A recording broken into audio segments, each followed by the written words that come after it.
for you to let us know what you're thinking about what she's saying. So welcome everybody, and we are going to start off with a PowerPoint slide, and we have time at the end, towards the end, for questions, and we'll tell you when we're ready to take questions, and you can ask your questions in the chat box at the bottom of your screen. You can just type them, and Dr. Iyer and I will try to answer all of them, time permitting.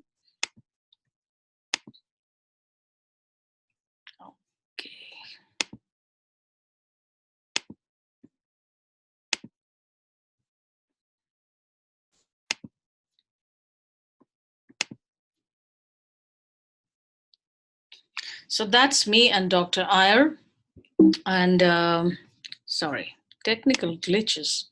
So we'll start off with the story of Jane. Now she is, of course, that is not really a picture of Jane. So that's a 47-year-old single mother of 2 teenage children. She loves her job, though it is stressful. That probably describes many of you, right? She has irregular cycles, feels irritable and anxious. She cries easily and has difficulty keeping off the few extra pounds around her waist. She thinks she's aging faster than before. She feels she has more wrinkles and crow's feet.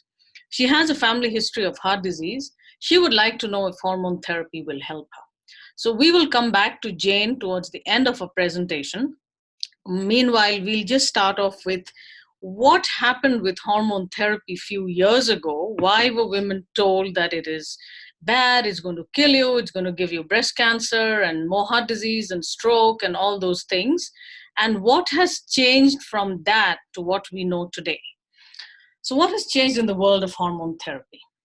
So first of all, before we go on to what is happening today, in 2002, the Women's Health Initiative study, now that was a very big study. So that came out, and that was what warned everybody with, all these huge headlines coming out in papers. And Natasha, you must have come across some of that, because in India, where I was an OBGY, we didn't use a lot of hormone therapy back then. So can you tell us what happened when that study came out and you had women calling you? It was pandemonium. It was absolute craziness, because the study came out, it was headline news all over saying women must stop hormones immediately.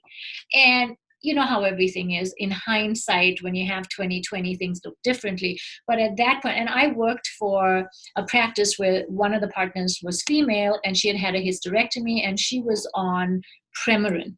Oh, okay. Not the Provera, she was on Premarin.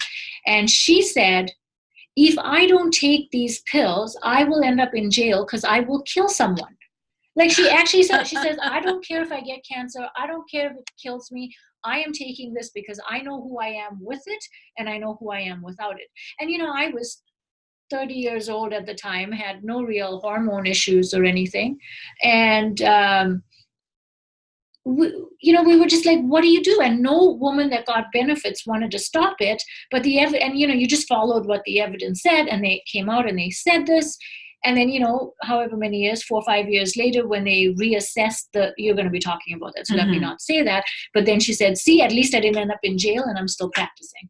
Right? So it was crazy, because people were very unhappy once you experience the benefits of hormones. And I know you're going to talk about how long to take them and all of that. But she was adamant, I take quality of life and my mental stability and how I feel physically, how I sleep and how I feel, over any risk it's going to give me. Okay. So what happened?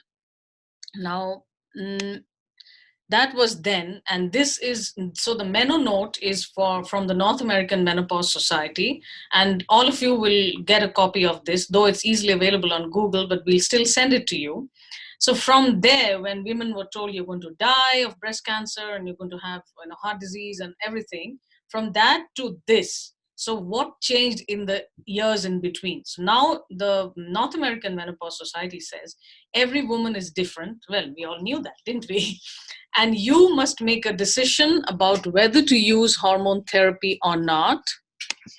And based on the severity of your symptoms, your personal and family health history, your own beliefs about hormone menopause treatments, and your healthcare provider will be able to help you with your decision. What I really love about this is that the decision maker is the woman who's going through all the challenges. It's not left to, back in the days we were used to the doctor saying that I know better than you.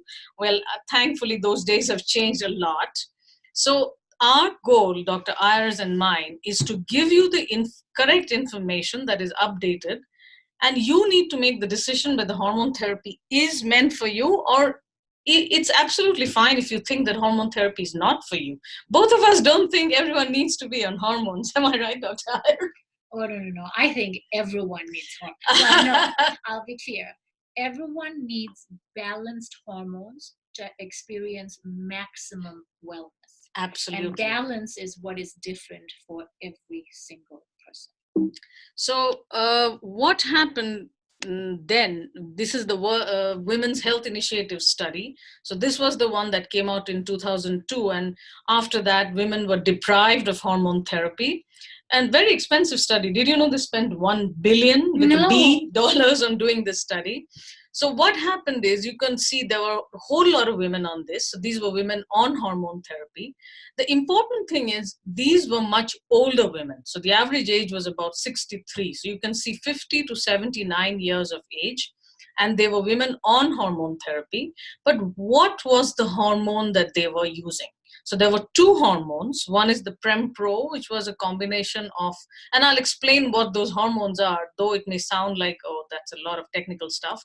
But it is important to understand, because even today, a lot of people don't know what was used then versus what we are using today. And that is actually the most important message Dr. Iyer and I would like you to have, is hormone therapy then and hormone therapy today is very different. So they used CEE and MPA. So what was there? Conjugated equine estrogens. Now, equine, obviously, Dr. Iyer and I call that the horsey one. And medroxyprogesterone acetate. Sorry about the big sounding words. But what was conjugated equine estrogen? It contains sodium estrone sulfate and sodium equilin sulfate. What I want to stress here is estrone, and I'll talk a little bit briefly about estrone later on. Sodium estrone sulfate and sodium equilin sulfate, and there were a whole lot of other mixtures in that. Both of those are not what your body makes. So that is from pregnant mare's urine. So yes, they are bioidentical to the mare, not to humans. And they did not contain estrogens that your body naturally makes. That is a very, very important point to bear in mind. Then what about the progestogen component? So that was the MPA, medroxyprogesterone acetate. And you don't have to understand a lot of biochemistry to know how different the two are. So on the left of my screen, that's the progesterone, is the natural progesterone that your body makes. And the other one is the progestin or the progestogen that was used. So medroxyprogesterone acetate and progesterone are completely different molecules. How did we expect that they would work the same as the progesterone that is made in your body? So when we talk about hormone therapy using oral micronized progesterone or compounded progesterone, that is similar to what your body was making. It is not the MPA, which caused all the problems in the WHI study that women were warned about.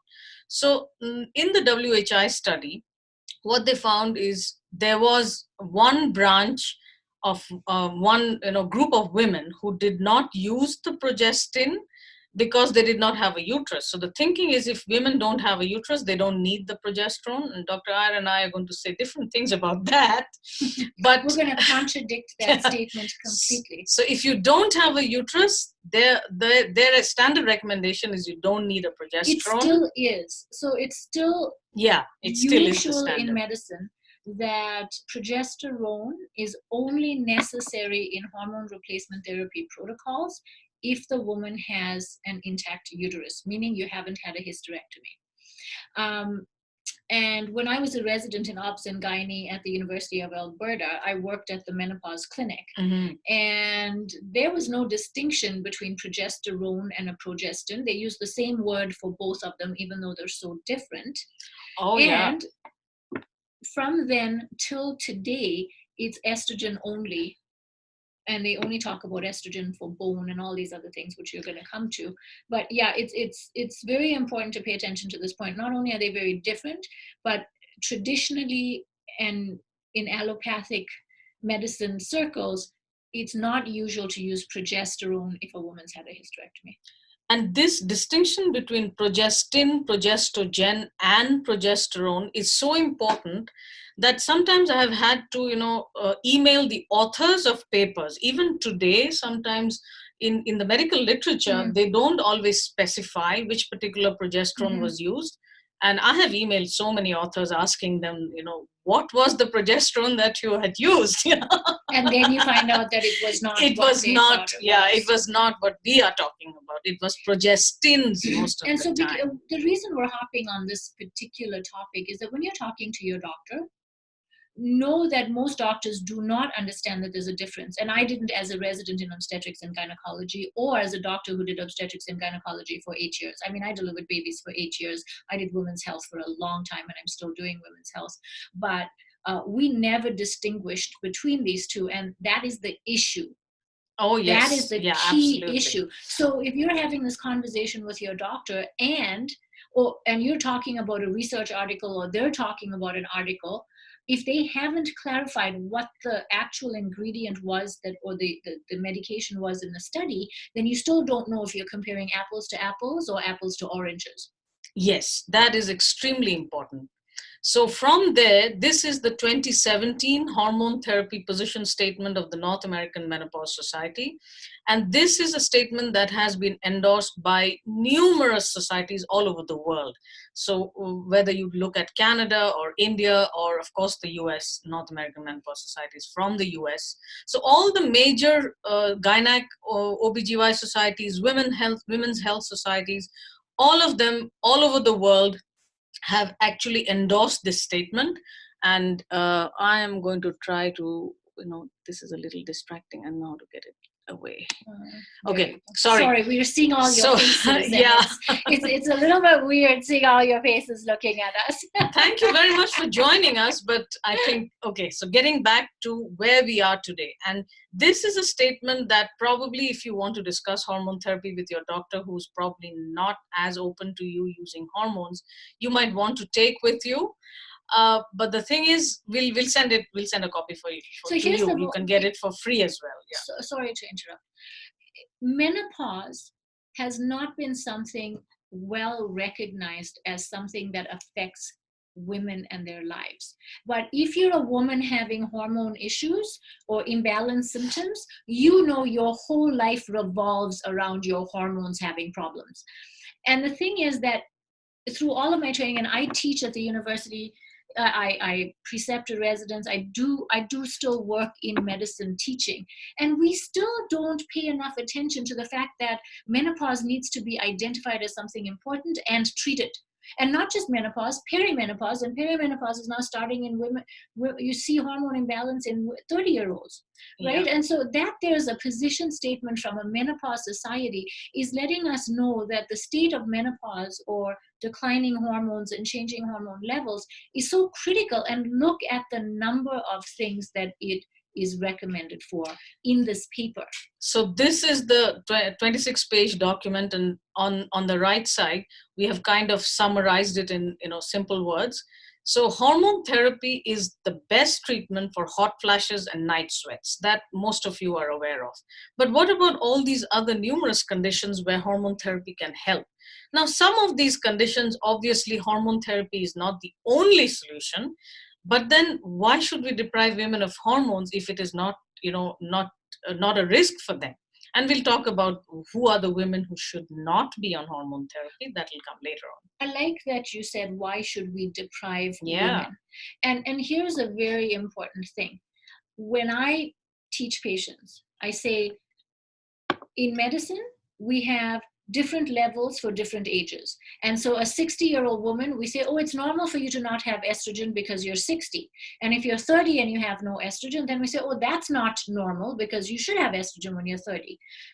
But we assume that hormones decline because you're getting older. Yet now when you review everything and you look at the role hormones play in health and aging, you age because your hormone levels are declining, exactly like Jane. She said, my skin is aging faster, my crow's feet are showing up. That's what she sees on the outside. The fact of the matter is, on the inside, she's aging as well. She's hurtling toward diseases that can be prevented if she balanced hormones. Absolutely. And so the point is, you age because your hormone levels decline. Your hormone levels do not decline because you're aging.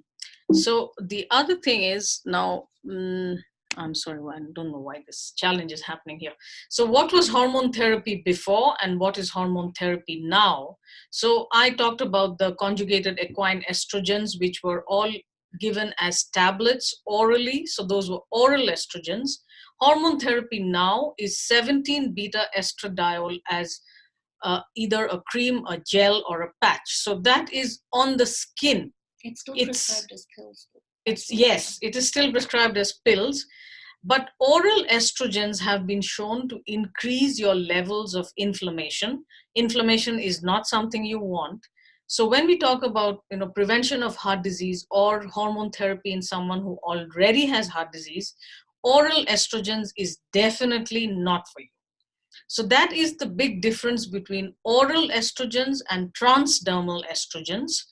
Then the next thing is, we do not recommend use of MPA. That is not a progesterone versus what we use today. Now, oral micronized progesterone is also available as a pharmaceutical product, but unfortunately, pharmaceutical products are only available at certain doses, and some women, Dr. Iyer will talk more about that, will not need that kind of a high dose. Some of your patients start off with maybe 25 or 50 milligrams a day. I just saw a 55-year-old today, and she is on 25 milligrams of progesterone and feeling amazing. Now, why would I give her 100 milligrams if she doesn't need 100 milligrams? Exactly. So that is the biggest challenge with the pharmaceutical ones. Yes, they are good quality, no doubt, but they're not available in the smaller doses that we would like to use, or much bigger doses. And at the same time, the North American Menopause Society recommends that women should be on the lowest effective dose. So that there is where we come across all these challenges. And then comes, why do we use compounded low dose hormone formulations? And we'll talk a little bit more about compounded hormones later on, because I'm sure many of you have read that compounded hormones are unsafe, and and Dr. Iyer and I both agree with that thinking, that why do they think that compounded hormones are unsafe, and how your relation, or rather Dr. Iyer and our relationship with the compounding pharmacy is very important. So a lot depends on the pharmacy. Actually, everything depends on the pharmacy. Thank you. Just also, the NAMS position statement is very clear that oral estrogen and heart disease risk correlate. And so if you're taking a pill of estrogen, whether it's the birth control pill, and I'm shocked at the number of 40-some-year-old women who come to me on a pill to regulate their cycles from their doctors. And if you read the insert, it says, do not take it after 35 years old. And then they say, but my doctor said I should just take it. And I'm like, but in the NAMS position statement, even though they're talking about menopausal women, they've proven that oral estrogen is inflammatory. Oral estrogen increases your risk for, let's just say, blood thickening and being more clotting, right? Your increased risk for blood clots. So whether it's a pill, a birth control pill, or whether it's a hormone pill of any kind, oral estrogens, in my mind, are not good for you. Yeah. That's the final thing. And about birth control pills, recently I had a very young patient. She has hypertension, she has PCOS, and she's on a birth control pill. I said, didn't your doctor tell you, like, hypertension, high blood pressure, you're not supposed to be on a birth control pill? But anyway, the different lots of things to talk about. So this, I'll just go quickly through these slides because we want to spend more time on your questions. So menopause is when a woman has not had her period for 12 consecutive months. The point I want to make here is it's a retrospective diagnosis. So if you're just 6 months away from the last cycle you've had, You are actually menopausal, but technically we cannot call you menopausal, right? So this is where the time of perimenopause comes. And again, I am a former OBGY. So more than 20 years in India, I was an OBGY delivering babies. But Dr. Iyer finds it difficult to believe that we never wrote hormone therapy prescriptions for women. We were depriving women of hormones. So perimenopause is not something I was aware of even as an OBGY. So it literally means around the menopause. So this is the period of transition. In fact, now we don't even talk about menopause as such. We talk about the menopausal transition. So it's not an event and it's not a retrospective diagnosis. It can, as you can see on the slide, it can last from 8 to 10 years sometimes. But importantly, it can be associated with shorter menstrual intervals, irregular cycles, night sweats, and other symptoms. In fact, some women, the symptoms may be troublesome enough to need medical intervention. I was recently talking to somebody, a patient of mine from India. She said her gynec said, oh, it's just 4 months you're away from your last cycle. And though you're going through all these symptoms, you cannot take hormone therapy. So natural menopause is when it ends naturally versus, by a medical treatment.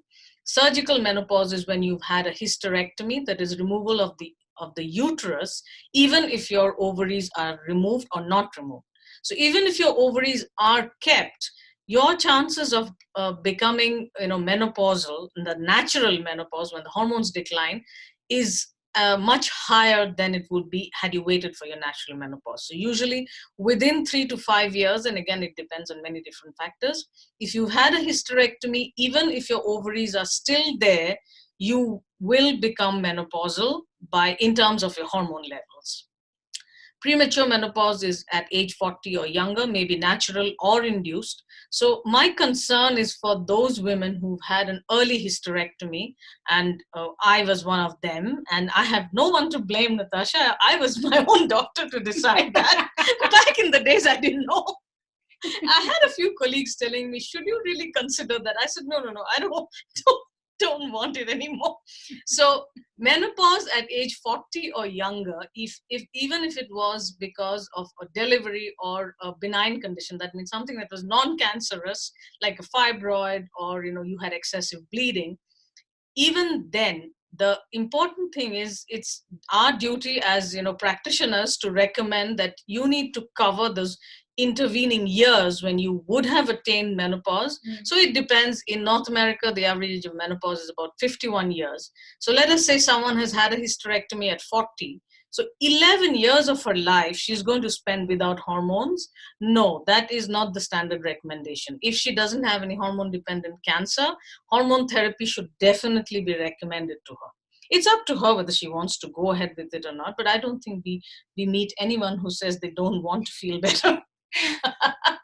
But again, and then we're going to cover this, the patient's greatest fear is, am I going to get cancer? Yes. My mother had breast cancer. I have a patient like that. My sister had breast cancer. I want to feel better, but I was told that hormones will cause cancer. So let's keep going, and then we'll get to that distinction. Yeah, so induced menopause may be because of surgery, radiation, or chemotherapy. So what are the symptoms of menopause?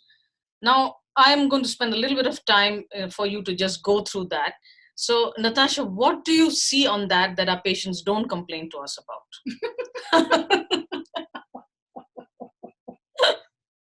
And not just patients, including us. I mean, show me a man or a woman. Even, and by the way, everyone, you all have men in your lives. So men go through andropause, which is decline of male hormones. And they have hot flashes or night sweats as well. Men have brain fog and sleep disturbances and blood sugar imbalance and belly fat and bone loss and low sex drive and aches and pains and all of that. So I don't know anyone who doesn't have some or many or all of these symptoms when they come to us. Oh yeah, absolutely. And we haven't forgotten men actually. So Dr. Iyer and I will do a separate session for men exclusively. But anyway, going back to women and what are the symptoms of menopause? The most common ones are Actually, you know what? The hot flashes and night sweats are not Not as as common common. Yeah, I as the wanted to sleep say that. disturbance, Yes. as the mood symptoms, as the fatigue, the incontinence, the waking up at night to pee more often for men and women, vaginal dryness, low sex drive, low interest and motivation, aches and pains. And it's amazing how people don't mention it until it's gone. And then you treat them, their hormones are balanced, you go, my joint pain's all gone, or my muscle aches are all gone. Or like today I was talking to a lady, and you'll see her picture later.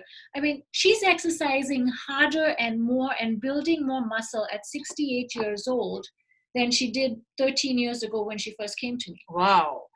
So some of the symptoms, like for example, tearfulness. Now, I'm sure many of you have gone through this experience. You're watching a movie with your family and you're the one who's tearing up, and maybe your children are telling you, what's wrong with you? Or maybe your husband's, giving you the box of tissues. So many women have told us that, haven't they? Men, I had a man come in once, and well, we'll talk about it on the male thing. Yeah. But the bigger one, I didn't mention this, anxiety, irritability, and mood swings. That is a big deal. But also, I think I would trump everything with weight. Oh, absolutely. Belly fat. Yeah, big one. I just can't lose weight. I can't believe I'm doing all things the same way, and now I'm just gaining weight, and I don't know what to do about it. Yeah, and I just want to mention one thing about depression, anxiety, and mood issues. So if someone has already had mood issues before, during the menopausal transition, the chances of that worsening are as high as, I think, 68%. 68% in medical terms is like huge. And to think that when I was an OBGY, I don't ever remember asking women about their mood or any of that.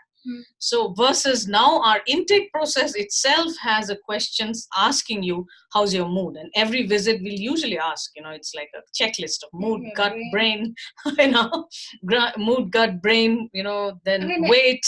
One of the most fascinating things is that people will say, as you balance their hormones, my brain just works better. Oh, absolutely. When you're off of your hormones, you go, oh my God, I lost my brain because I don't have my hormones, right? So, and you feel it instantly. Oh, yeah. And I never want to be without my hormones. So this was one unfortunate time when I was in India and didn't have refills. Anyway, so what are the different hormones? Now, we won't have time to talk about all of them, but my point is traditional hormone therapy, people only look at estrogen and progesterone, versus in the kind of hormone therapy that Dr. Iyer and I talk about, we look at estrogens, progesterone, testosterone, DHEA, cortisol, and of course thyroid and insulin and a whole lot of other hormones too. We don't have time to cover all of them today. But it's not just the two hormones, it's a whole lot of other hormones. It's like a symphony. They all interact with each other. And what I found in my practice is I can use much safer, lower doses if we look at the balance and the interplay between all of the hormones. Yeah, that's so true. We have one of our teachers who says hormone balance is a symphony. It's not like a solo performance. Okay, go ahead. So when I worked in the menopause clinic, and even when I just did, when I was up north being an emergency and rural GP, we didn't even test. I know that women are coming to me from their gynecologists on estrogen or something, and they've never been tested for their hormone levels. And the thing is, I was part of that whole system where we just didn't treat. You showed up with hot flashes and we gave you estrogen. And if it didn't work well for the hot flashes, we doubled it. And if it didn't work as well, then we doubled it again. And then if it didn't work, we said, well, sorry, you're at maximum dosing now. And we were using Premarin. But then we said, okay, fine, here's an antidepressant, or here's some clonidine or something like that. But we were treating symptoms only. And today I can tell you there are a large number of women, their hot flashes are not related to estrogen deficiency. Yeah. And so there's so many other things that we can talk to you for hours about as to why people get symptoms, but there's more than one treatment or more than one approach to treating it, and it's not always estrogen. Estrogen is the least favorite thing I have to treat women with because of the metabolism of estrogen and all the things that can happen in a body, and because of people being genetically individual and not everybody responds the same way. You want to use the smallest dose of estrogen possible, which means you need to test patients. And Yeah. I do start with blood levels on patients. But the rarely done there means it's rarely ever done by a doctor before they treat a woman with Yeah. hormones. In our clinic, it's always done, right? So in my old way of being as a resident, and I didn't complete my residency to become an obstetrician gynecologist. I moved into rural medicine and then into women's health in this way of functional medicine. But the point being that we never ever tested and then treated. We just treated with estrogen and progestin, and that was it.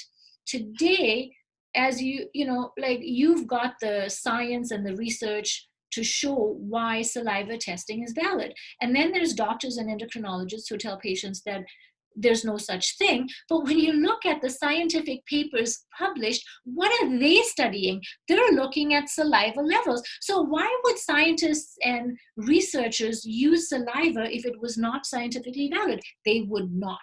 The publishing of a paper and going through the ethics and all of the criteria that need to be met to have a study that can be published, nobody's going to use something that's not valid. And so now in current science, saliva is proven to be the gold standard for testing certain things. Yes, and just an aside, I had promised Dr. Iyer I'm not going to bludgeon people with a lot of medical data.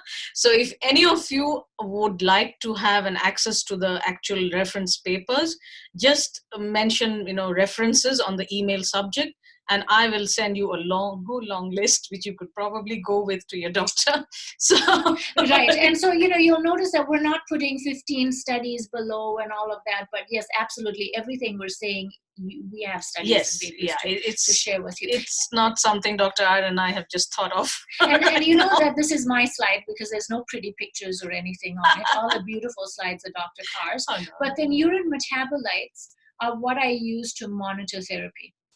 And that's all I will say right now, because that could also be, because then we're going to have to talk about genetics and liver function and enzymes and methylation and all of these other things. So we'll have to do another webinar. But for me, I run blood work on everyone. We do saliva, and then we do metabolites after for continued safety. So next one. Yes, and some of these things will be different for those of you who are in India, and I will probably do a separate one for those of you in India, because it's not going to be the same as it is for those of you in Canada or in the US. So different countries, different geographical locations, different things are available. We have a few people from Europe on too. Oh, wonderful. Yeah. So it's different in Europe too. Absolutely. So, the availability of compounded hormones, the availability of salivary testing and urine metabolite testing, it's different in every country. Oh, yeah, that's for sure. So then comes the treating. So Dr. Iyer has already talked about, both of us have talked about the topical, meaning on the skin, that is not inflammatory. Oral estrogens, even if they are the bioidentical one, they are still inflammatory and they do go through the liver. So it also impacts your liver metabolism. And if the liver is not healthy, definitely oral estrogens are not for you. And we don't really like oral estrogens. I don't think you have. I don't use. You have any patient on oral? I have one patient on Premature. Oh. She is 77 years old. She is amazing in her function, and she used to be a pharmacist and feels great on it. Wow. And says, I am absolutely okay, just like the doctor I worked for. She said, I just don't want to change. I feel amazing, and I don't see why I should change. Yeah. Now, you can notice I forgot to finish the slide, by the way. We got distracted. So the difference between, so we talked about estrogen, but using progesterone, I am not as fond of topical progesterone. Yeah. In fact, I maybe have 3 to 5 people in my clinic, if that, on topical progesterone. And I know it's very popular among patients because the thought is, see, estrogens are proven to be inflammatory when taken by mouth. Progesterone is not the same thing, and it doesn't do the same things. I love oral progesterone because once it goes through the liver and it metabolizes, the metabolites work on the brain and it decreases anxiety and it helps sleep. So in addition to all of the other benefits of bone and whatever else you're going to share with everyone, I love oral estrogen. The other thing, progesterone. The other thing about oral progesterone is I can change the dose really quickly. So if you're not feeling good and I change the dose tomorrow, it works tomorrow. The topical progesterone bioaccumulates in your fatty tissue, and we have to deal with it taking 4 to 6 weeks to wash out if we want to change it or alter the level. And it's a much more difficult thing. The few patients that I do have, and now that we're looking at genetics and we understand all these things more, and we can look at 23andMe data and all of those things, we know that not all people can metabolize progesterone. Same for estrogen, but we're talking about progesterone. They can't metabolize it as efficiently, and some people feel not great on it. But when you give them the topical, it bypasses the liver, it works. It's a lot more messy for me as a physician to deal with when I want to change dosing. And then also I have to use saliva to measure the levels. So any topical hormone needs to be followed on saliva, not blood. And today I saw a patient, she's on topical testosterone, and she checked off testosterone box on her blood work. and came out normal. It showed up as low. Oh, okay. So I said to her, you're not taking testosterone. And she says, I am. I said, but your blood level's lower than it's ever been, like even lower than before you started. And she says, that's odd. And then she says, I just applied it to my skin that morning. And I said, oh gosh. So the thing about topical testosterone, for example, you can check it in the same person on different days, and you'll get different readings if you test blood. But if you test saliva, you will get an accurate level. And I can't go into the science of that right now. Just the most important point is, if you are applying hormones as creams, testing in blood will not give you the true picture. You need to test in saliva. And that is, again, a major area of contention between a lot of people, because many doctors will say, oh, saliva testing has no value. But anyway, we don't have time to get into all that. We've had so many patients who've come from on very, very high doses of hormones. Oh my and Lord. It didn't show in the blood. My Lord. Yeah, that's. I think we'll run short of time. Yeah. Okay. So what are the different estrogens made by your body? So there are 3 different ones: estrone, estradiol, and estriol. So E1, E2, E3 is much easier to remember them. So one thing which is very important is, if you remember in the WHI study I talked about, they were using estrone. So estrone is the estrogen which your body makes after menopause, and that is the one that is associated with all the high risk for cancer and all that. So if we know that it's a high risk for cancer, why would we ever give estrone? Now this is where Dr. Iyer, we have seen that sometimes when people don't have very advanced education in the field of hormone therapy, I have seen prescriptions of triest. That means E1, E2, and E3. We cannot imagine giving E1 to a menopausal woman. So here's the thing though. 15 to 20 years ago, when Jonathan Wright first started doing bioidentical hormones. So he is one of the first people in North America to have started doing hormone replacement therapy using topical and compounded hormones. And compounded means your pharmacist creates it according to the dose that we figured out for your body based on your hormone levels as we see it in your saliva and blood. And it doesn't exist otherwise. So in a lab, the molecules are created from plants to look exactly like yours. So if you remember that picture with all the hexagons and things that Dr. Kar showed you, the compounded hormones are made exactly. So way back then, and as I said, the science is advancing. Yes. So way back then, they didn't know about 16-hydroxy, like the methylated and the non-methylated and the different metabolites. And so back then they did it. But when you see a prescription today, it means that person is on something from 20 years ago and 15 years ago. But for the last 13 years that I've been doing this I have never written triest or estrone for a patient. Yeah, so triest means a combination of E1, E2, E3. So most of the treatment when estrogen is given as a cream is a combination of E2 and E3, never E1. We never recommend So E2 is the 400 different functions of estrogen in the body. That's the most potent estrogen, primarily produced by the ovary. And it is the predominant form of estrogen found in premenopausal women, bone, brain, all those places. So estradiol is the main estrogen. And as you can see, the ratio of the hormones in the saliva will also help us balance it safely and effectively without increasing your risk. And I like that picture that you put there, Dr. Kar, because estrogen is really important to maintain collagen and skin Yes, health. and we haven't forgotten Jane. We'll come back to Jane. No, but I love the picture because skin looks younger when your hormones are balanced. And in my cosmetic medicine practice, I will often use compounded estrogen into a cream for the face and neck because it actually plumps up the skin. Yeah, I know. We'll get back to Jane again. So estriol is the estrogen of pregnancy. So this is a very weak estrogen, but interestingly, estriol cream, E3 cream, is also sometimes used for women who have had any hormone-dependent cancer in the past, but they still have a lot of vaginal symptoms. So E3 is recommended sometimes for that at the lowest effective dose. So E3 is a very weak estrogen, but at the same time, sometimes when we can tweak the ratio around between E2 and E3, we see some fantastic results with that, right? So I'll just put it bluntly. Your vagina and your bladder love E3, your bone and your brain and your skin love E2. And so we have to give you the right ratios to improve all of those things.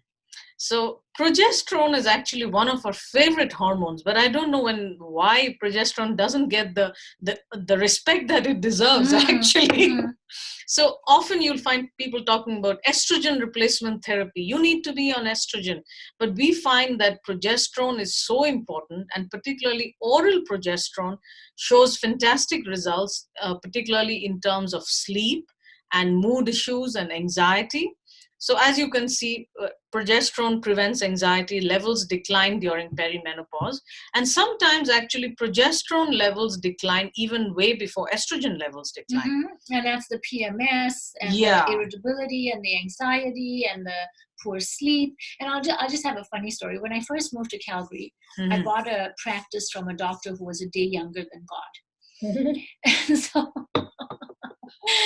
of course, all his patients were much, much older. And I noticed that all of them were on Valium. What? All of them were on Valium. And so I think if any of you are online or listening in and you have grandparents, you might know this. In the old days, in air brackets, the thing was women were getting anxiety, they were getting sleeplessness in their 40s or 50s. That means they were perimenopausal, but they didn't have the knowledge that we have now. And so they were treated with Valium because it helped anxiety and it helped them sleep. And so I always tease and I say to patients, the actual fact is you were deficient in progesterone. You weren't deficient in Valium. And so progesterone being bioidentical, I would much rather give you progesterone for anxiety and for sleep, because that's what's missing and that's why you're having these issues. So why don't we treat the cause instead of palliate a symptom and create an addiction? So in India, we actually, nobody complained about these things because a lot of women thought that's part of getting old. And even if they did tell somebody, and I hope it wasn't anyone telling me, I might have said, you know what, you're older than you were 10 years ago. I used to be 28 and 29 years old saying that to 60-year-old patients. I'm so sorry. I guess that's just part of getting old. And then today I have 77, 82-year-old patients who act like they're 45 and 50. Yes. And that is what we would like all of you to have an opportunity of doing. Get younger. Yes. And live younger. I think another perspective is as I grow older, I start thinking differently. Thank God. So what about testosterone in women? So this is very interesting because a lot of people probably are not aware that women make testosterone too, and men make estrogens too, actually. So we'll talk about men later. But testosterone in women it helps build muscle, increases libido, strengthens bone, improves mood.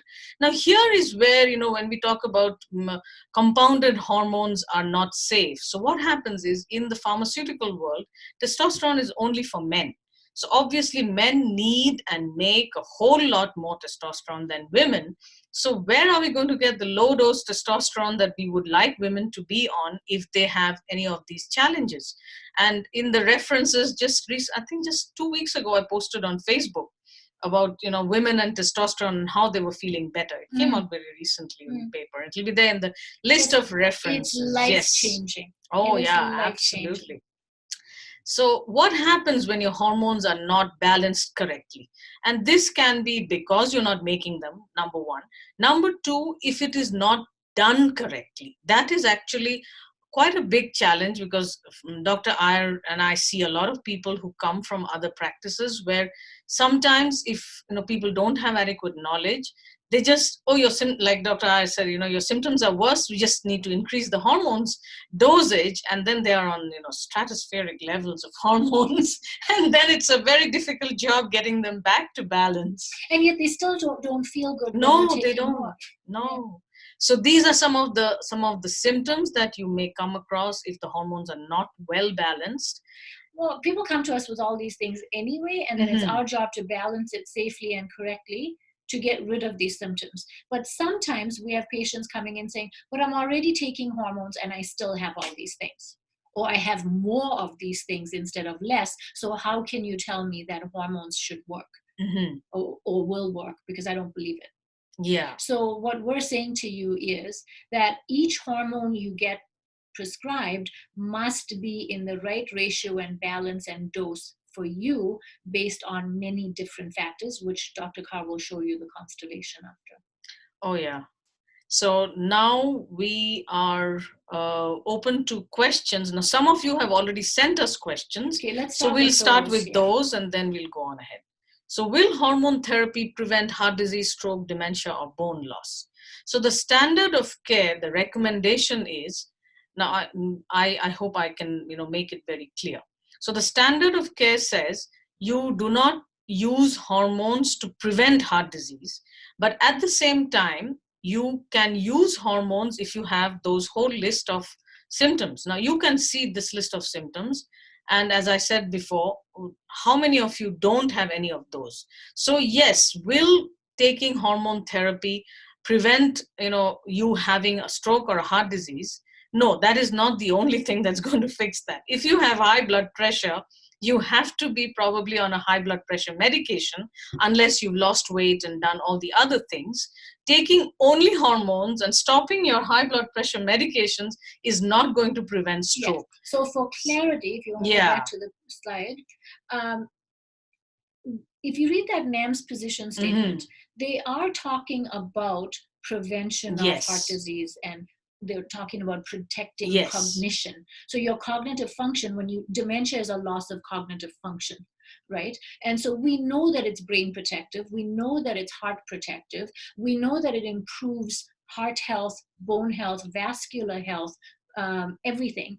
But the point is that we can't say that hormone balancing prevents any of these things, because you have to do other lifestyle interventions as well. Yes. For example, you cannot be eating pizza and McDonald's and take hormones and say, well, Dr. Iyer said that there's a study that showed that heart disease risk decreased when women took hormones. Yes. So hormones is one part of the whole puzzle, but they're not a magic pill. But I will say this, you can say that it helps you prevent heart disease, stroke, dementia, and bone loss, provided that we do multiple things together. Yes, absolutely. So the next question is there a definite time interval after menopause when hormone therapy is most beneficial? So it's called the window of opportunity, or sometimes we also call it the timing hypothesis. So studies have shown that if hormone therapy is started earlier rather than later, the benefits are much more.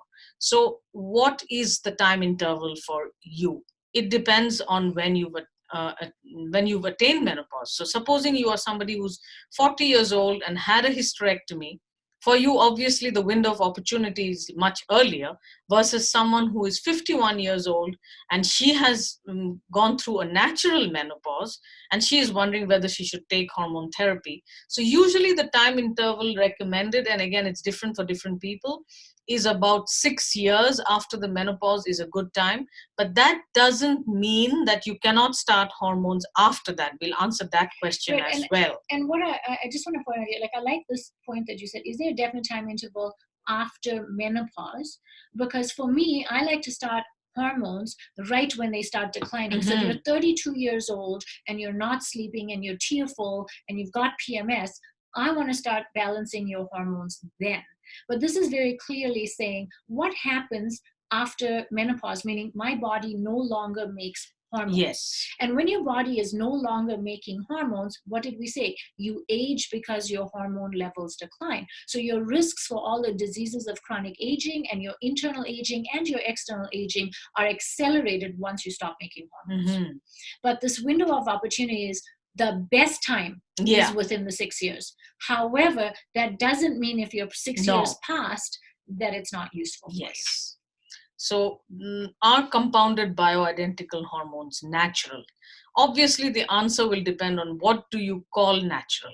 So compounded bioidentical hormones are made from soy and yam, and they have to go through a process which involves, I think, about 10 or 15 steps. So obviously they have to be made somewhere. They are not natural. If for you natural is something that is available ready. So soy and yam do not contain, the bioidentical hormones in the form that can be used. They have to go through a process. Pharmaceutical process, so that their plants have hormones. They have steroid hormone structures in their cells. And what is happening is we're taking out that cell structure because it's so close to yours. And then within a pharmaceutical process, they're manipulated to become bioidentical molecules that are put into a compounded hormone. Now, the other thing and I'm sorry to interrupt you, maybe you were going to say something. Natural. I can't tell you how many people are on yam cream from their naturopath or they're buying it online because it has progesterone. And because it's natural, I mean, plants are natural, yams are good for you. So they're applying this liberally and, what did you say, stratospherically high levels because they're told it's natural. You can just use it as much as you want until you feel good. Oh my word. So let me tell you, these patients are coming in with prediabetes, belly fat, weight gain, symptoms of estrogen deficiency, hot flashes, and they're not sure why because they're on this wonderful natural bioidentical hormones that they can just use till it's coming out of their ears. No. Even if it's natural, it doesn't mean you can take as much as you want whenever you want. And the same thing applies to bioidentical testosterone, bioidentical progesterone. You must only take what is the right level for you in conjunction and relation to the other hormones. Yeah, so just one more, this slide just defines what is a bioidentical hormone. So bioidentical is defined as compounds that have exactly the same chemical and molecular structure as the hormones that are produced in your body. Now, many slides ago when I was talking about the WHI study, the estrogen and the progestogen they used, both of them were not bioidentical. They were not what your body was making. So are compounded bioidentical hormones safer than pharmaceutical hormones? So Dr. Iyer, you give the perspective of North America and I'll tell you what it is in India. And then you get to see how different it is. Right? Yes and no. Yes, that's absolutely right. It's yes right. and no. So yes, because it's identical to what your body makes, and so your body will recognize it and process it as if it is your own. No, if it is not in the right balance or if it is not metabolized safely by your body. So whether it's bioidentical or not, it doesn't mean that you're going to process it extra safe. In that, your liver will process hormones to get rid of them. And how your liver handles it depends on your genetics. Yeah. It also depends on your nutrient status. It depends on multiple things. So if we're giving you a hormone and your body is not processing it safely, then you will raise your risk for cancer, even though it's bioidentical.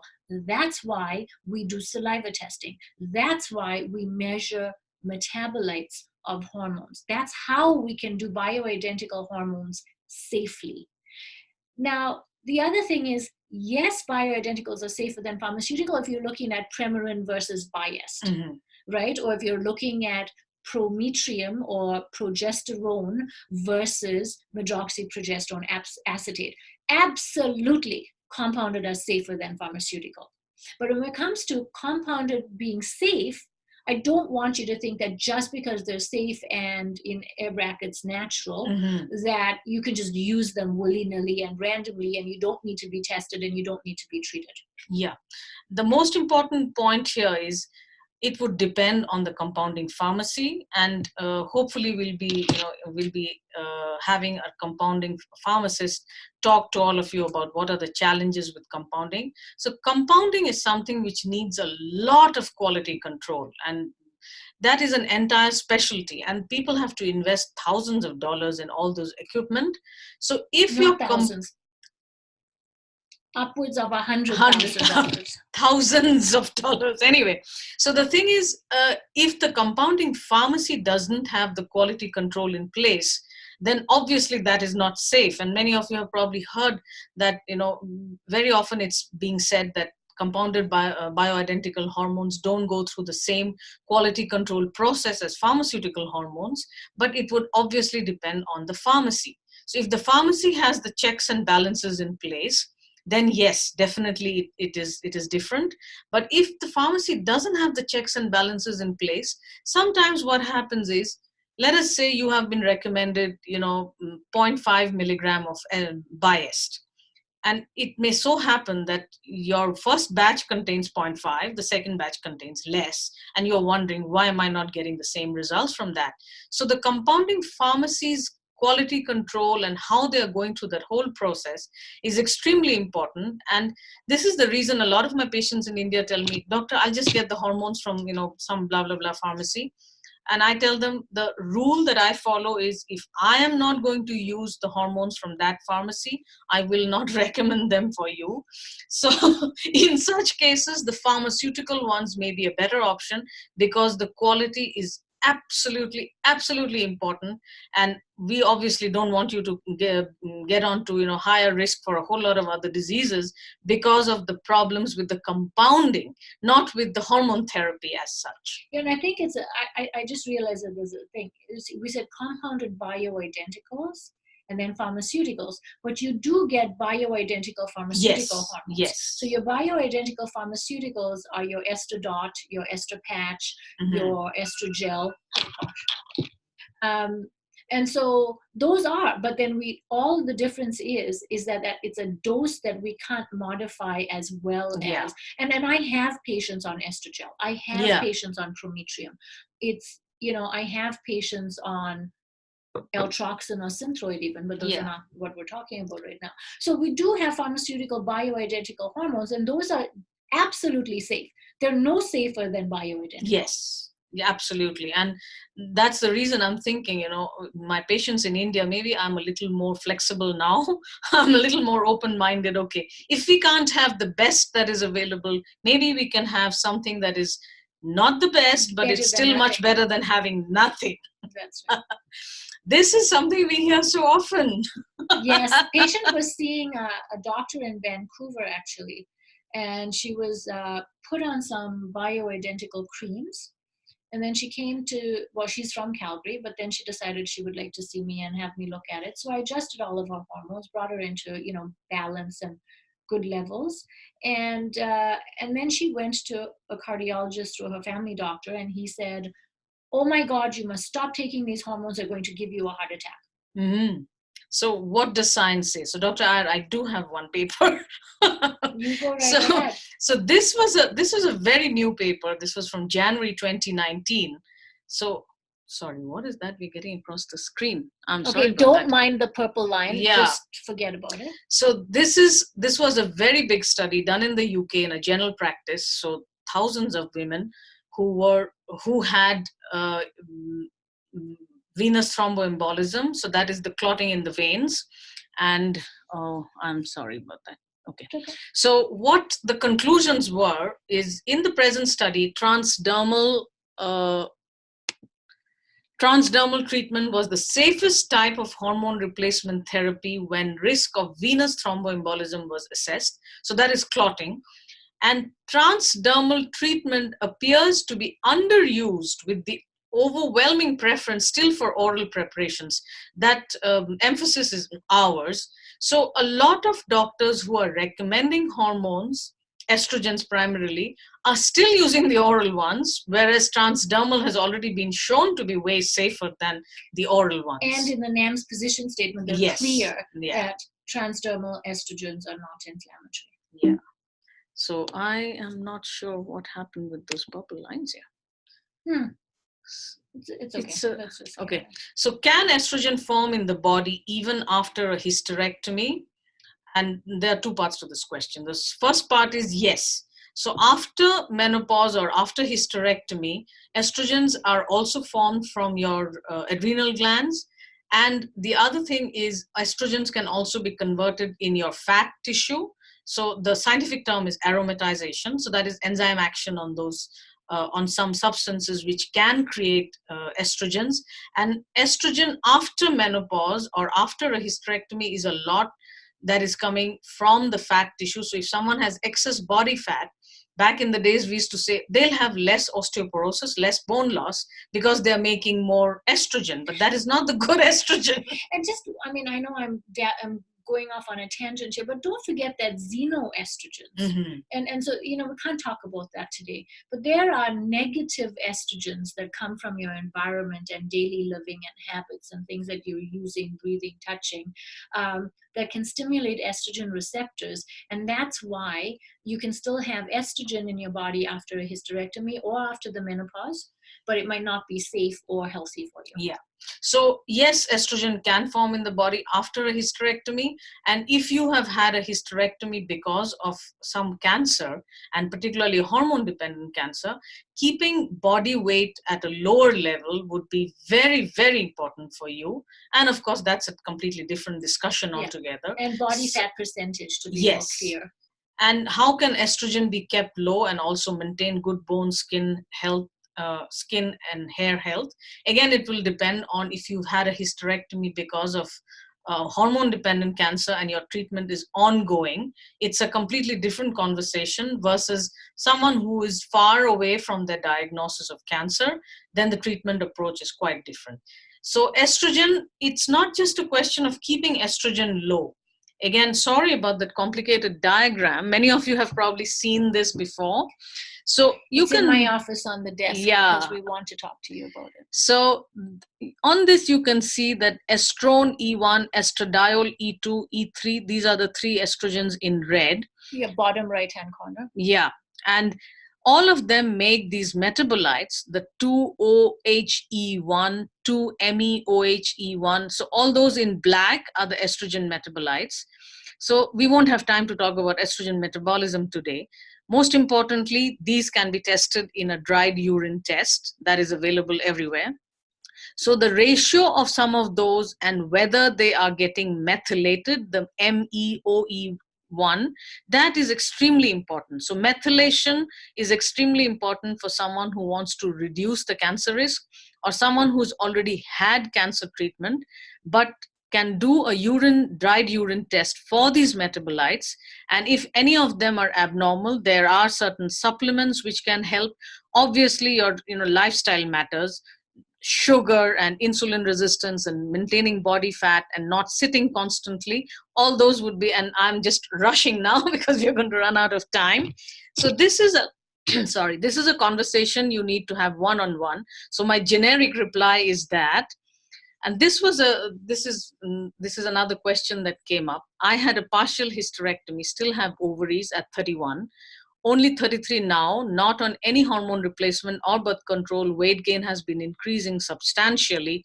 Breast size doubled even with maintaining proper diet and exercise. Doctor says nothing is wrong or unusual, yet I constantly feel awful. So what are our Oh, thoughts? poor. So I know, poor I feel so gal. sorry. Yeah. Partial hysterectomy, what I understand is your uterus was removed, but the ovaries have still been retained. So I am quoting again another another paper. So this is the same North American Menopause Society Guidelines 2017. So this is from page 7. You can see, unless contraindications are present, ET, that is estrogen therapy, is indicated for women who have had bilateral oophorectomy. That means essentially your ovaries have been removed.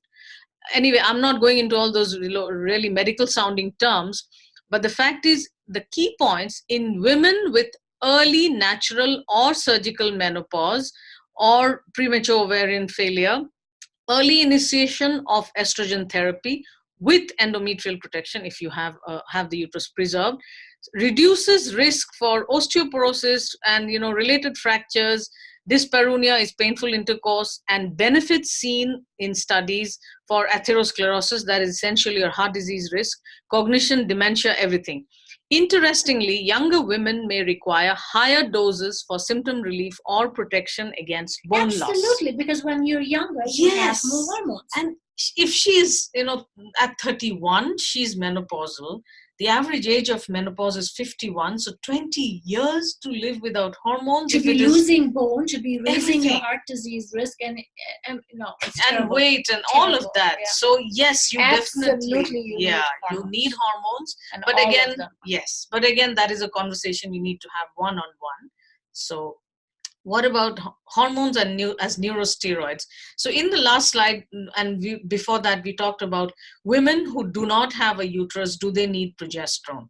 So neurosteroids essentially means these chemicals that are made in your brain tissue. So sometimes I tell my colleagues, you're not going to give a progesterone to somebody who doesn't have a uterus. So does it mean she also loses her brain when she loses her uterus? Yes. So I tell patients that your brain and your bone need progesterone more than a uterus needs it to not get cancer. Yeah. So we give progesterone to women with a uterus because they found that if you give estrogen to a lady with a uterus, the lining of the uterus grows disproportionately and can become cancerous. So the rule is you give every woman estrogen and progesterone if they have not had a hysterectomy. But because progesterone was only thought to be useful for the uterus, if you didn't have a uterus, you weren't ever given progesterone. And what we're saying to you is you have a brain. Progesterone metabolites help you sleep. They help you feel calm. They work on the GABA receptors, on those same receptors that valium works on. Mm-hmm. Progesterone metabolites work on. So wouldn't you rather take progesterone, not be weepy, not have PMS, not have anger and irritability and mood swings, have no brain fog? Like there's so many benefits. So sorry. So all estrogen, testosterone, progesterone, all of them have functions on the nervous tissue. We'll run out of time if we're going to talk about that. And so very important. So is there a difference between menopause from a hysterectomy and natural menopause? Yes. Because when you have a menopause just after, because the uterus has been removed, it is a drastic menopause. It's like today you were, okay, next day you don't have a uterus. Another important thing is it's not a gradual process like a natural menopause. It's drastic. And most importantly, even if your ovaries have been retained, you do achieve menopause, the natural menopause, when the hormone levels come down at a much earlier age. So I have said that before. So definitely it is very different from achieving a natural menopause. So I am 60 years old and I have never been on hormone therapy. Can I start hormones now? The answer is yes, if all the other things are not there, if you don't have a hormone dependent cancer or any of that. And what does the North American Menopause Society say about hormone therapy after 65?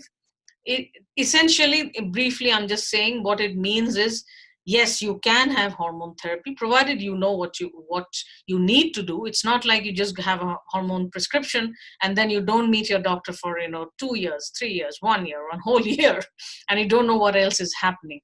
So the decision to continue or discontinue hormone therapy should be made jointly by the woman and her healthcare provider. So I like that, that they are saying women can decide whether they want to be on hormones or not. And safe hormone therapy, obviously, is Well, important. you know what?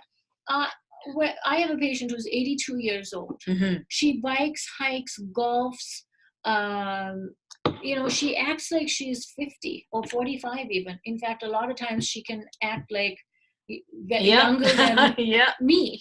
And I started her on hormone therapy she's 82, in her 70s. Oh. And she has more sex drive, better sexual enjoyment. She has more energy, better brain function, her endurance, athleticism, everything. So I don't think anyone should be deprived of hormones.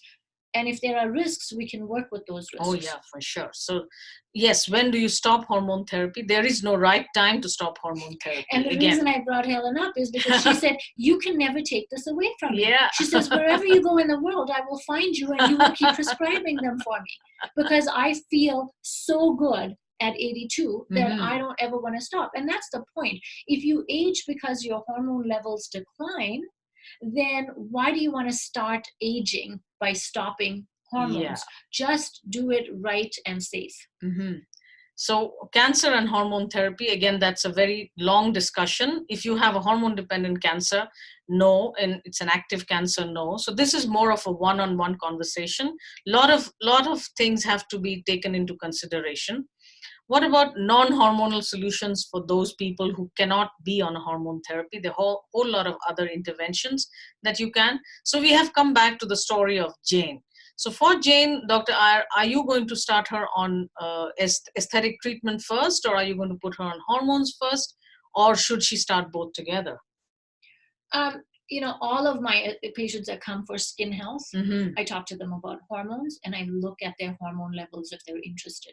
Because really, I need so few treatments compared to, me personally and for my patients. When your hormones are balanced, you need to invest so little time, energy, effort, and money into repeated treatments as compared to if you're not on hormones. Hormones absolutely affect the state of your skin. But the more important thing is, years ago, I used to always say, feel better first and then look younger next. And for a lot of women in their 40s and 50s, they want to look younger first because that's what they see every day. They feel miserable looking old and tired and saggy, and they just want something done. I had a lady come in, devastated because her son's friend at school thought she was the grandmother instead of the mother. And she said, you have to do something. So yes, we can do cosmetic medicine treatments, which I like to keep as natural as possible. But, for someone like this, I wanted to not be irritable and anxious. How do you deal with your kids when you're irritable and anxious? How do you deal with a spouse? How do you deal with work? How do you cope with stress when your hormones are unbalanced? Exactly. So, and then, hormone balancing slows down aging. So what is different about hormone therapy at our office versus in a lot of traditional approach? We look at all these different areas, and I'm going to rush because I want to have some time for questions. So we don't look at just the hormones. As you can see from this picture, we look at your inflammation levels. We look at targeted supplementation. We look at whether you're exercising properly. Is that the right exercise? How is your stress response? Do you have metabolic dysfunction? Do you have belly fat? Are you eating the right kind of food that you should? Gut, brain, immune is such a big area. Environmental toxins. So everything impacts hormone balance and your overall health. So obviously we look at everything else. And so this is the 68-year-old lady. Natasha, will you talk about her? I just saw it today. And I snapped the picture because... the same chair, actually. Actually, yes, you can see it. It's the exact same chair. But she showed me her muscle, and I almost fell off my chair. Oh, absolutely. It's amazing. She's 68 years old. She's been our patient for 13 years, and she does everything the way she's supposed to. She is such a dedicated patient. and yeah, that's what she was saying. My energy is better. My brain is quicker. I still work as a bookkeeper. My mind is so sharp. She said she has a healthy, intimate relationship, because I was trying to see if she had symptoms of hormone imbalance. And so and then she picked up her shirt and showed me her muscle. And I thought, like, wow, she's going to be 70 in a year and a half. Wow. That is so amazing. So, Dr. Iyer, we have a special offer for you. This is a webinar special. Yes, thank you for offering that to everyone, Dr. Kar. So if you, I'm positive that you've learned a ton from Dr. Kar. And I think what happens after a session like this is you have more questions than you ever had before. And the salivary testing is a private test. So what we thought would be really useful for patients is to know your levels. And so when you see Dr. Kar, you will get a salivary test included. We do a lot of an in-depth assessment. We do blood tests. When our patients sometimes tease and say the lab techs know your name now, because when they see that they have to draw 21 tubes of blood and how many tons of tests, like you've got the reputation that you check everything, things that they've never heard of. So you'll get your blood tests, you'll get a salivary cortisol testing, you'll get salivary hormone testing, and you'll get a full interpretation of your hormone health and a report generated at the end of it. And with this, you will get nutrients that support your hormone balance, and you'll learn from us over time why this is important. I mean, I take nutritional supplements every day. So do you, Dr. Kar. Yeah. Our patients do. But these would be the most important supplements for healthy hormone balance.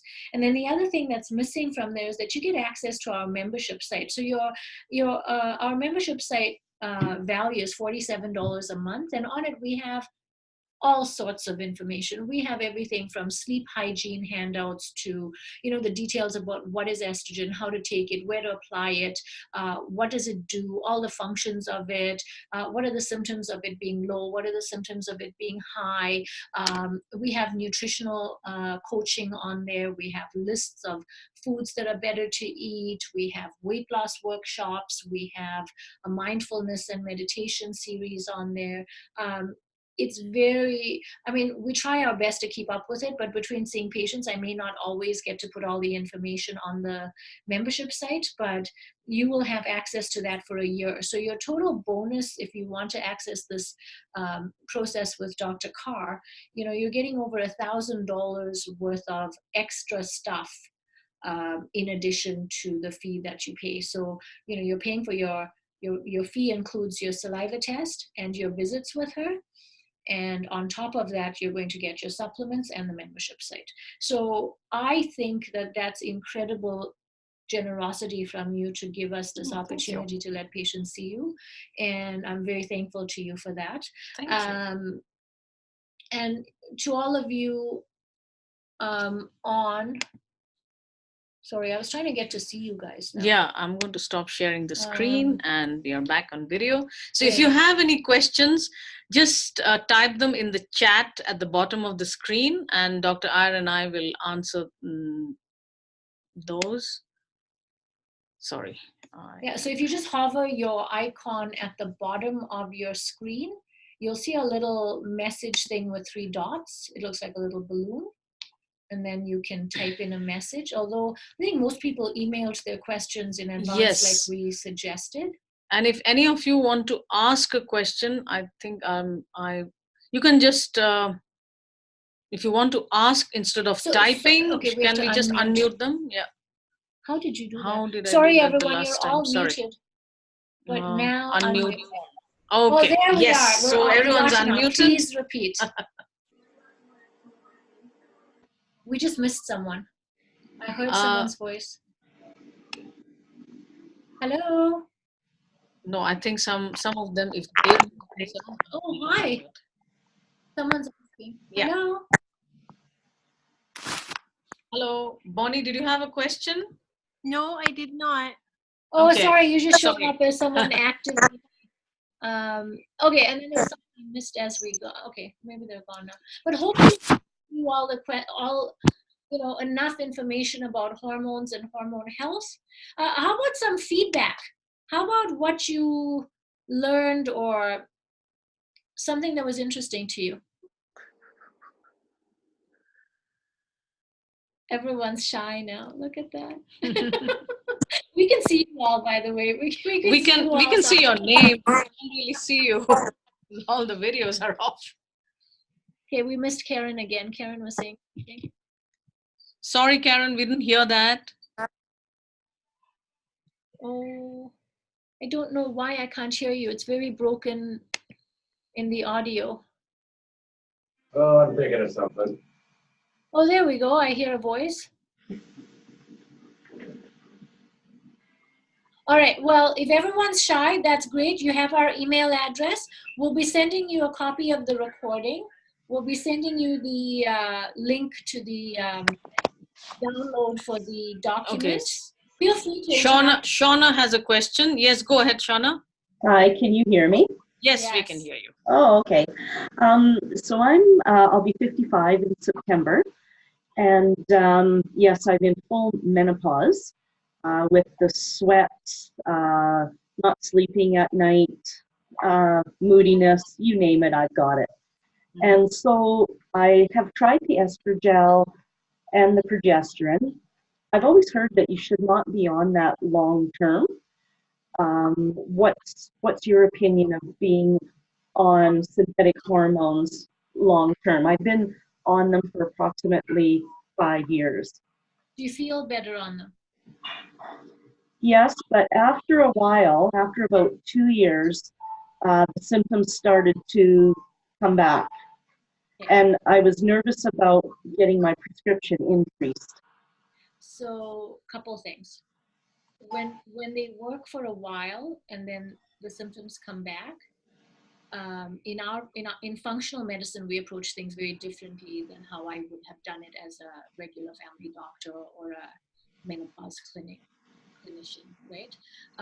And like I said, we never tested before treating at a random one-size-fits-all, give everybody the same dose and assume that it's going to work. Now, what happens when you take hormones is that your hormone receptors, they sort of get used to a certain amount, but then receptors can actually increase, especially in patients who are taking too much of something that I hope I'm trying not to be medical and technical, so forgive the little stuttering there. But in essence, what I see a lot is that especially in women who take too much right off the bat, and that's what we were saying about pharmaceuticals. Pharmaceuticals only come as one dose. And so if you were tested, it might be that you need very little estrogen compared to how much of progesterone. I don't know because I haven't tested you. If you sign up on this program with Dr. Kar, of course, you'll get such an in-depth testing that we'll know exactly what you need to do to get the results from the hormones that you're on. And you might actually need eventually lower doses. But likely, you have a different hormone out of balance. And we only covered 5 out of, I think, 12 that we checked. But you could have very well a different hormone imbalance that has nothing to do with estrogen, but everything to do with estrogen, because when that's out of whack, then no amount of estrogen is going to get you the results. So you're that person that I used to say, we double it and then we double it and then we do antidepressant in the menopause clinic because that's what we did. So, it's about a receptor thing. It's about other hormones. It's about xenoestrogens. It's about aromatization, whether you have, body fat that's making extra estrogens in your body that are interfering with the whole balance of how everything works. There's just so much for the little information that I have. And then the other thing that happens is that when you, I don't know if anybody knows this, but estrogen levels can impact your thyroid function. Yeah. Mm-hmm. And so there's so many other things that can be going on in you, but increasing your dose might not be the thing. In fact, decreasing the dose of some of your hormones might be what is needed, or you need some other kind of nutrient support, digestive system support, liver support, whatever it is. And that's why the assessment with Dr. Kar is so comprehensive. And I'm very grateful that you were brave enough to talk in front of all of these people. I mean, obviously nobody knows who you are because no one can see you. But thank you for that, because I'm sure you're not the only person. I cannot, I'll actually just take a few seconds and tell you about this lady that came to I do workshops, a 2-hour teaching workshop, which all of you are absolutely welcome to attend. We do it in the clinic every month. And for 2 hours, I teach you exactly how hormones work and the steps you take to balance it, and what all you need to do at home so that you can get better balance of hormones. So if you're from Calgary, Shauna, please come to the next one. But this lady came to the workshop and she was irate that I wouldn't treat hormones on the first visit, because there's another functional medicine doctor in Calgary where if you see her, she will give you hormones on your first visit. And I said, I will never do that. So off she went to a clinic that gives you hormones on your first visit. And then she came back a year later, sat in my workshop again, and then said, you know, I've gained 20 pounds around my belly and I hate it and I don't know why, you know, this is happening, but I'm on hormones. That's why you need to balance all your hormones in relation to each other and not just one or the other. Thank you. So you maybe needed a bit of other things done first before you started hormones. But that's a functional medicine perspective, not a traditional medicine perspective. And Shauna, if your concern is about the safety, and again, it would depend on what are the type of hormones you're on. And I think you said synthetic hormones. So yes, synthetic versus bioidentical. She's actually on pharmaceutical bioidentical. Oh, that's, yeah. Shauna, please clarify for me, your progesterone. Correct. Prometrium? Yeah, it's a pharmaceutical. Yeah, but is it called Prometrium or is it called Provera? I'm not sure. Okay, so that's the difference, because if it's Prometrium, it's bioidentical and it's safe for long term. If it's Provera, you should run like these things. Okay. I Thank hope you. that answers your question, Shauna. Yes. You shouldn't stop hormones if they're bioidentical, because they're actually protecting you in the long term, provided that your metabolites are all safe. All right. Thank you. You're welcome. Any other questions? I had a male voice earlier. All right. Well, everybody, thank you so much for your attention and your participation. I had fun. Thank you so much. Oh, you're welcome. And I wish someone would be brave enough before we ended in 2 minutes to let us know just a little bit of feedback. Like, did you get something? You know, was there something missing? Is there, you know, like, just tell us what you thought.